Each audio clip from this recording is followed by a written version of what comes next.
நற்செய்தியிலிருந்து வாசகம். அதிகாரம் 8, திருவசனங்கள் 28 தொடக்கம் 34 வரை.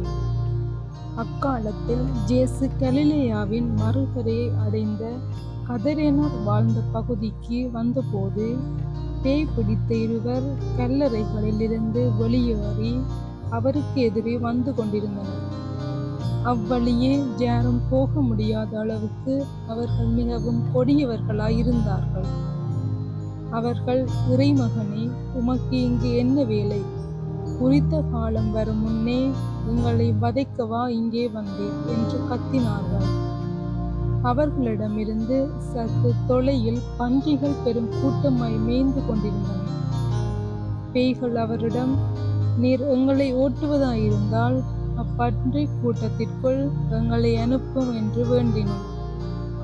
அவர் அவற்றிடம் போங்கள் என்றார். அவை வெளியேறி பன்றிக்குள் புகுந்தன. உடனே அக்கூட்டம் முழுவதும் செங்குத்து பாறையிலிருந்து கடலில் பாய்ந்து நீரில் வீழ்ந்து மடிந்தது. பன்றிகளை மேய்த்து கொண்டிருந்தவர்கள் ஓடிப்போனார்கள். அவர்கள் நகருக்குள் சென்று பேய் பிடித்தவர்களை பற்றிய செய்தியையும் நடந்த அனைத்தையுமே அறிவித்தார்கள்.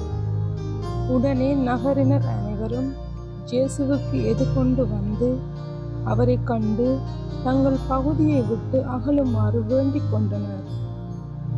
இது ஆண்டவர் வழங்கும் அருள்வாக்கு. கிறிஸ்துவே உமக்கு புகழ்.